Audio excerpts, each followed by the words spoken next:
नमस्ते, अभिवादन आपका इनोसेंट इन्वेस्टर के इस नए वीडियो में आपके लिए डिस्क्लेमर। उसके बाद बात करेंगे बाजार की निफ्टी 50 की। निफ्टी 50 आज 14,366 के आसपास क्लोजिंग दी है, जो कि 1.5% नीचे की क्लोजिंग है। और ये क्लोजिंग हमारे साथ बहुत कुछ कहना चाहती है, एक्सप्लेन करेंगे। निफ्टी में हमको गिरावट कम देखने को मिली जब हम इसको कंपेयर करेंगे निफ्टी बैंक से, और निफ्टी बैंक हमारे सामने एक तबाही की कहानी रख रहा है, क्योंकि आपको 10-15 दिन से लगातार टीवी एनालिस्ट बाई करने के लिए बोल रहे हैं, बड़े बड़े एक्सपर्ट भी बाई करने के लिए बोल रहे हैं। और 2 दिन के अंदर निफ्टी बैंक ने 2 दिन के अंदर 15-20 दिनों के जो गेंस थे, पिछले 15-20 दिनों के गेंस, उनको खा चुकी है निफ्टी बैंक। और ये बहुत बड़ी कहानी हमारे साथ कहना चाहता है कि इस बाजार में ऐसे ही आपके प्रॉफिट्स को निचोड़ लिया जाता है, आपको लालच दिखाई जाएगी, बैंकिंग स्टॉक्स खरीदवाए जाएंगे। और आपको अगर याद हो, मैं लगातार 3 दिन से आपको अलर्ट कर रहा हूं कि बैंकिंग स्टॉक से दूर रहिए, दूर रहिए, दूर रहिए। वीडियो जाकर देखिएगा, मैंने ढेर सारे स्टॉक्स का आपके साथ एनालिसिस भी दिया है, रिजल्ट उनका आपके सामने खोल कर रखा है। बंधन बैंक, यहाँ पर देखिए गिरावट कितनी बड़ी आई हुई है, और पिछले अगर आप 10-12 सेशन में इसको देखोगे,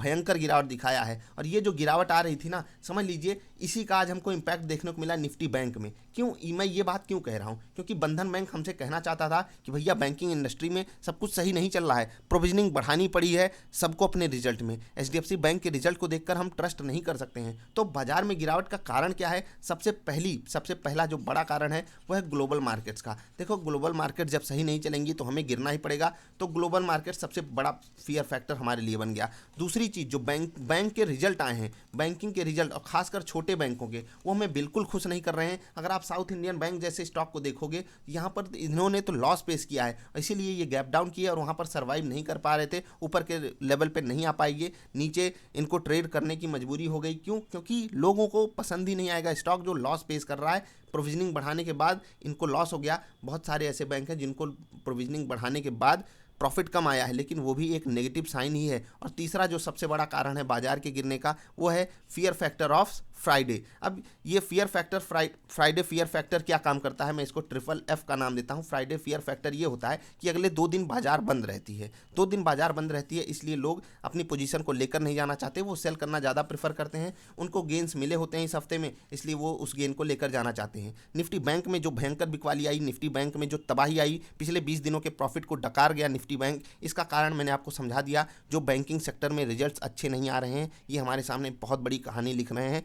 आपको वार्निंग काफ़ी दिनों से दी जा रही है, और आप देख लीजिए, आप खुद 1 महीने पीछे जो खरीदा भी होगा, आप उससे आगे निकल गए कि नहीं? आप कुछ ना लेकर भी आप उससे आगे निकल चुके हो, आपके पास बाइंग अपॉर्चुनिटी अब है। अगर आपने 1 महीने पहले कोई भी स्टॉक खरीदने से मतलब आप चूक गए, या निफ्टी बैंक को ही आप खरीदते आप चूक गए, तो देखिए 33,000 वाला निफ्टी बैंक, 33,000 के आसपास जो ट्रेड कर रहा था, वो हमें 31,000 पे मिल रहा है। 2,000 रुपये नीचे मिल रहा है निफ्टी बैंक हमको। अन्य स्टॉक्स की अगर बात करना चाहें तो सबसे ज़रूरी जो इस वक्त एक सिनारियो में स्टॉक था, वो था बजाज ऑटो और हीरो मोटोकॉर्प। हीरो मोटोकॉर्प ने तो अपने 100 मिलियन मतलब कस्टमर्स कंप्लीट किए हैं, इनको बहुत बहुत शुभकामनाएं। खैर, यहाँ पर स्टॉक बढ़िया एक स्विंग सपोर्ट पर, स्विंग लेवल पे आकर खड़ा हुआ है।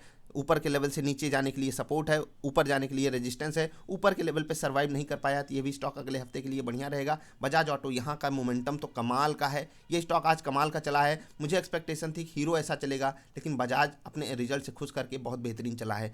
बड़े बैंकों को अगर हम दिखाना चाहें, एक्सिस बैंक, यहाँ पर भी 5% के आसपास की गिरावट है। इसके पास हक है निफ्टी बैंक के साथ गिरने का, क्योंकि हाइस पे ट्रेड कर रहा था, ये गिर गया। लेकिन अन्य रिजल्ट्स पे भी आपको थोड़ा सा फोकस करके रखना है, जैसे कि अभी येस बैंक का रिजल्ट आ जाएगा, और अन्य स्टॉक्स पे भी थोड़ा सा फोकस बनाकर रखिएगा। एचडीएफसी बैंक जैसे दिग्गज जब गिर रहे हैं, तो क्यों नहीं निफ्टी बैंक गिरेगा? वो तो टीसीएस का भला हो संभाल लिया, नहीं तो बाजार और भयंकर गिरावट दिखाती, निफ्टी बैंक के आसपास ही उसमें भी गिरावट आती। एक चीज़ और आपको दिखाना चाहेंगे, अगर आप फ्यूचर्स डेटा या फ्यूचर्स में ट्रेड करते हो, तो 14,375 के आसपास निफ्टी ट्रेड कर रही है, ये भी हमें एक नेगेटिव साइन ही दे रहा है। क्यों? क्योंकि यही प्रीमियम बाजार में 50 पॉइंट का था। अगर आप निफ्टी का डेटा देखोगे 14,366, और निफ्टी फ्यूचर्स देखोगे 14,375, यानी कि 10 पॉइंट का भी प्रीमियम नहीं बचा है। निफ्टी फ्यूचर्स में लोगों को ऊपर के लेवल पे कॉन्फिडेंस नहीं है। और जैसा कि मैंने आपको कल की वीडियो में एक चीज़ समझाई हुई थी कि जो ऑप्शन राइटिंग हो रही है ऊपर के लेवल पे, जो ओपन इंटरेस्ट 10 लाख शेयरों का ज़्यादा है मतलब नॉर्मल सिनारियो में मतलब इतना बड़ा गैप नहीं होता है। और इसका मतलब क्या है कि लोगों को 15,000 पे बड़ा रेजिस्टेंस दिखाई दे रहा था और वो रेजिस्टेंस हमारे सामने किस रूप में आया, 14,750, 14,600 के रूप में, और उसी का हम रिजल्ट हमारे सामने देख रहे हैं, हमारे सामने है। तो बाजार 2 दिन बाद खुलेगी, यहाँ पर आपके लिए लर्निंग की सख्त ज़रूरत है। आपको मैं 2-3 रिक्वेस्ट कर रहा हूँ, जिनके पास स्विंग ट्रेडिंग पैटर्न है, उनके पास बहुत से स्टॉक्स में बहुत बेहतरीन बाइंग अपॉर्चुनिटीज़ आई हुई हैं, वो अच्छे से रिसर्च करें। मैं आपको 2 इंडेक्स दे रहा हूँ, निफ्टी 50, ठीक है, और निफ्टी नेक्स्ट 50। इन 2 इंडेक्सेस में आपको 17-18 स्टॉक्स में बाइंग अपॉर्चुनिटी मिल रही है, जिसमें से मैं पर्सनली 4 स्टॉक्स में बाइंग करने जा रहा हूं। आपको अपॉर्चुनिटी है, आप ढूंढ लीजिएगा।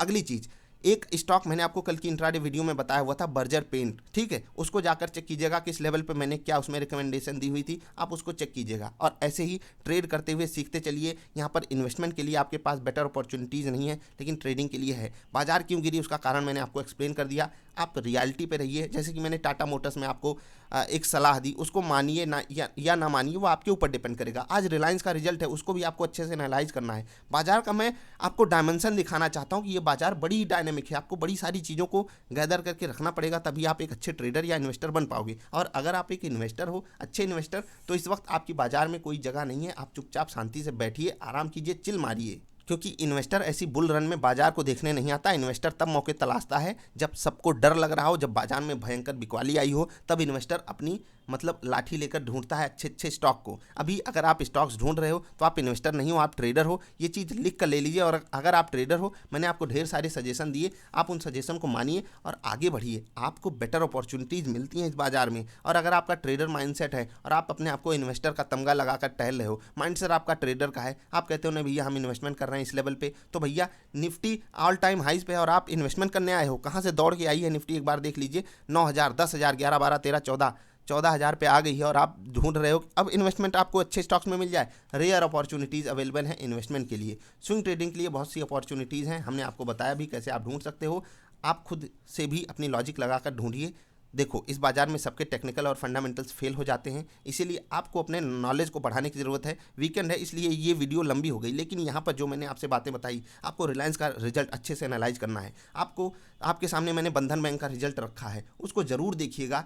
रिजल्ट में मैंने आपसे क्या बात बताई हुई है और उसका परिणाम हमको यहाँ पर देखने को मिल रहा है कि नहीं। आरबीएल बैंक का चार्ट आप उठाकर देख लीजिए, ठीक है, साउथ इंडियन बैंक को देख लीजिए, ये सब गिरावट के शिकार हैं। और इनके गिरावट के शिकार होने का कोई मतलब ऐसा कारण नहीं है जो आसमान से टपका है। हमारे सामने सारा डेटा था, लेकिन हम इग्नोर कर रहे थे। आप देख लीजिए कहाँ पर आ गया बंधन बैंक। मैं किसी का नाम नहीं लेना चाहूँगा, लेकिन बहुत बड़े बड़े एक्सपर्ट आपको 350, 400 के लेवल पे ये बोले थे कि बहुत ऊपर टारगेट है, ले लीजिए, निफ्टी के साथ ये भी भागेगा। और देख लीजिए हमको कौन से पीरियड का मतलब कौन सा रेट हमको मिल रहा है, अगस्त वाला रेट हमको वापस मिल रहा है। सोच कर देखिए, जो अगस्त में बाइंग किया होगा आप उससे कितना आगे निकल चुके हो बाइंग ना करके, क्योंकि वो अपने पैसे की टाइम वैल्यू तो गंवाया ही, अपने जो कॉन्फिडेंस को है वो भी लूज़ कर दिया होगा। हमारा स्टॉक ऊपर जाकर वापस नीचे चलाया। तो यहाँ पर मैं आपको बार बार कह रहा हूँ, इन्वेस्टमेंट की सलाह बिल्कुल नहीं है। ट्रेडिंग अपॉर्चुनिटीज़ ढेर सारी अवेलेबल हैं, उनको आपको गैदर करना है। पहली चीज़, इंट्राडे वाली वीडियो कल की जरूर देखिएगा। अगली वीडियो मैं बहुत जल्द अपलोड करने की कोशिश करूँगा इस बार डिटेल्ड वीडियो हो। तो आपको मैंने ढेर सारे कारण एक्सप्लेन कर दिए, बाजार क्यों गिरी,